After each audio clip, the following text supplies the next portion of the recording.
Another beautiful day to vlog. What's up? My name is Adin. I'm one half of Hustlin' Hooks. Just got to the warehouse.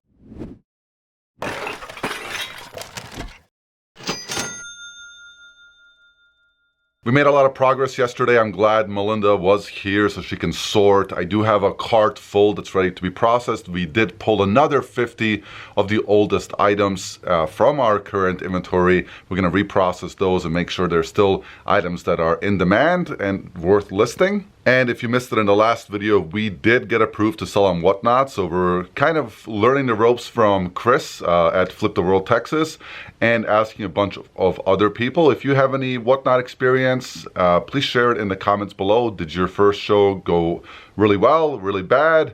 What did you learn from it? Are you still doing them? How often do you do it? What do you sell? Anything Whatnot related, drop it in the comments below because right now we're absorbing as much as possible.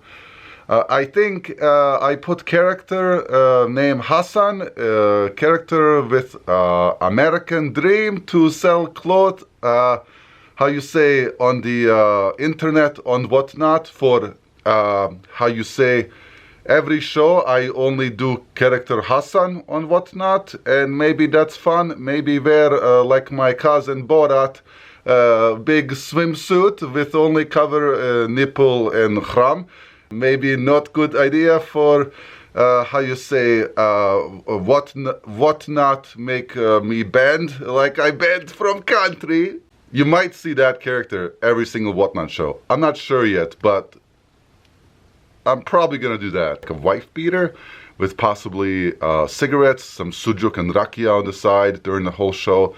I think that's the move here, because I don't think there is a Hassan character right now on Whatnot. Today is just really a big processing day, so that's all I'm going to be doing, but I figured I'd take this opportunity to show you guys the steps that we take with our virtual assistant to get her work and how we manage the whole thing and what we've learned from our lawyers about how to pay virtual assistants, where to get a virtual assistant, how much you should pay a virtual assistant, etc., etc. So that's what I'm going to do now. And if you have any virtual assistant or a VA questions, always drop them in the comments below. I think I've responded to 99.9% of all comments all time on our YouTube channel. So just ask the question if you have them and I'm happy to answer. Let's first define what a virtual assistant is. Typically in most businesses, a VA is just literally somebody that sits on the other side of a computer screen and helps with some tasks for that business. Specific to us, our VA makes our drafts on eBay so that we can approve them and list them. The workflow is pretty straightforward. It's our responsibility to provide our VA with photos. She then takes those photos and learns what the item is from the photos.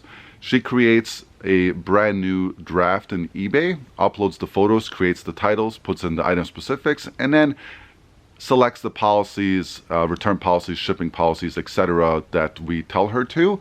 And that's all basically a script that we've written on a Word document and shared with her. After the drafts are done, we then take those drafts and approve them. If there's any minor changes, we make them. If the drafts are really rough or bad, then we give feedback to our VA and have her fix them. The expectation is that they're basically 90-95% ready to be listed.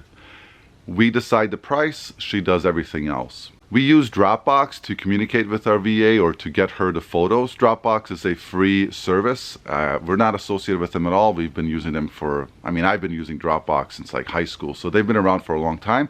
We just have a folder in there that has permission for our VA to download those photos and use those photos.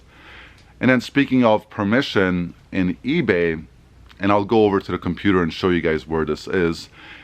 In eBay, under your settings, you can actually give permission to your virtual assistant and give them limited access instead of giving them full access or giving them your password, because then they have access to your banking information, etc. So our virtual assistant's permissions are really limited. They're only allowed to create and edit drafts. They're not allowed to do anything else in our eBay store. Here I am logged into eBay. So I'm just going to go down to account settings, click on account settings. Once those pop up, you're just going to go to account preferences and click on permissions. And then here are all of the virtual assistants that we currently have. As you can see, we only have one active, and that's our current VA. And here you can just add a user by clicking add user. You put in their information. You're going to need their first name, last name, email address, and then the only thing we give them permission to do is create and edit drafts. You can see from the long list, you can also do other items. And then you click Add User, and that's it. Obviously, you're going to have to give your virtual assistant a heads up that you're doing this for them. And then once you get their information, they're going to be sent an email. They then click the email link, verify their information. And then typically it doesn't take any time at all to get them onboarded, and then they have permission.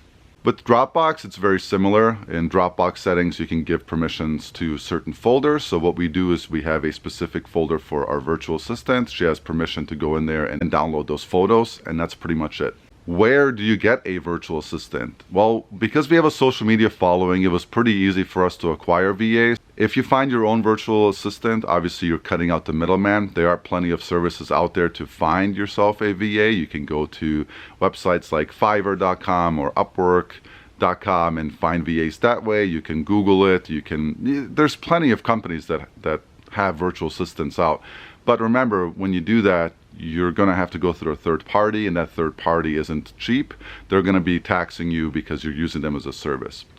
I think the easiest and best method to get a virtual assistant is to do it yourself. Even if you don't have a large social media following, I think the best virtual assistants are those that have some sort of balanced stay-at-home life. And if they already have experience with eBay, because then they will be familiar with the website and item specifics and how things work. Instead of going out and trying to find one on some of these websites, try contacting your friends and family and see if there's anyone interested in making some extra money. This might be your aunt, your uncle, your cousin, your teenage children. There's plenty of people out there that would love to just sit home, click around a bit at their leisure, at their convenience, get paid for their work. That doesn't sound like a bad gig. College students, high school students, etc. So that's where I would start. How much does a VA cost? It's the old saying, you get what you paid for, right? I've seen pretty low. I've seen in the 40, 50 cents per draft arena. I've seen as high as $2 per draft arena. And typically the higher those numbers are, it usually means that somebody is selling a service of people. So they're upcharging you because they're a middleman. And again, you can avoid paying that premium by just finding your own virtual assistant. The better trained they are, the easier your life is going to be. What we did is basically create a template of what we're looking for and what the expectations are. And then there's an onboarding period at the beginning, and then you just keep giving your VA feedback, and they're going to learn from your feedback, because at the end of the day, it's what you need for your store to run well. And if you have any changes, you need to communicate those. Setting those boundaries and setting those expectations and those requirements is really important, because at the end of the day, those are your listings. So if you're paying somebody to do the draft for you and then you have to redo the draft, then you're just flushing money down the toilet, even if it doesn't seem like it's a lot of money. How do you pay a VA? This is an interesting topic, because I spent around $1,000 paying lawyers to explain this to me, which was a very expensive way to learn how to pay a VA. So I'm giving that to you for free. In return, if you need a software to track all your sales and inventory, go download our app. It's called Flipped. We created it as resellers for resellers. We're updating it constantly. It's extremely secure, super easy to use. And if you see a pop-up on the screen right now, you can go watch the What is Flipped, or the FAQ, the frequently asked questions about Flipped. Go watch it and learn a little bit more about it. For Android and Apple, available in the United States and Canada. You get a 7-day free trial, and then after that, it's $9.99 per month as a subscription, which is the equivalent of selling one pair of Levi 501s that you find at the bins and flip for 15 bucks. And not to mention, Flipped is also a business tool that you can write off at the end of the year for taxes. So you're going to recoup some of that cost because you're using a tool for your business.